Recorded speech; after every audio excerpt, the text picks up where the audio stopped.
Condition ছাড়া লক্ষ্মীর ভান্ডার দিচ্ছে, আপনি একটা রাজ্যে করে দেখান। চ্যালেঞ্জ, একটা রাজ্য। পাশে ত্রিপুরা, আসাম, ওদিকে গুজরাট, মহারাষ্ট্র, মধ্যপ্রদেশ, ছত্তিশগড়, অরুণাচল প্রদেশ, উত্তরপ্রদেশ, মণিপুর, মেঘালয়, মহারাষ্ট্র, একটা রাজ্য। নো কোয়েশ্চেন আস্ক, সবাইকে লক্ষ্মীর ভান্ডার দিয়ে দেখান বিজেপি। আমি মানুষের কাছে তৃণমূলের হয়ে ভোট চাই, দেখান। Mamata Bandyopadhyay no question ask, মানে আপনার ইনকাম 2000 থাকলেও আপনি পাবেন, 20,000 থাকলেও আপনি পাবেন। বিজেপি বলেছিল মহারাষ্ট্রে সবাইকে লক্ষ্মীর ভান্ডার দেবো, তারপর ভোটে জিতে যাওয়ার পর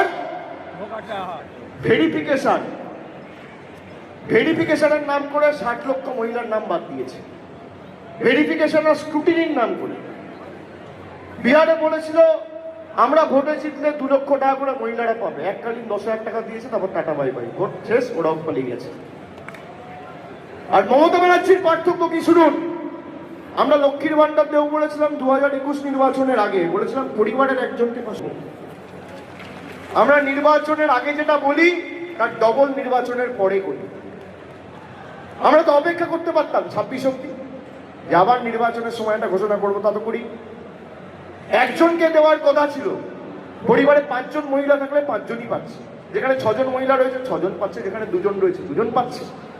2,32 লক্ষ মহিলাকে ডাইরেক্ট ব্যাংক ট্রান্সফারের মাধ্যমে টাকা দেওয়া হচ্ছে। এগুলো মানুষকে আপনাদের বলতে হবে। এখানে বিজেপির কোনো অবদান নেই। যারা রাস্তাঘাট, মানে আমাদের টাকা বন্ধ করেছিল, এ তো ঠিক আছে, তাও লড়াই করা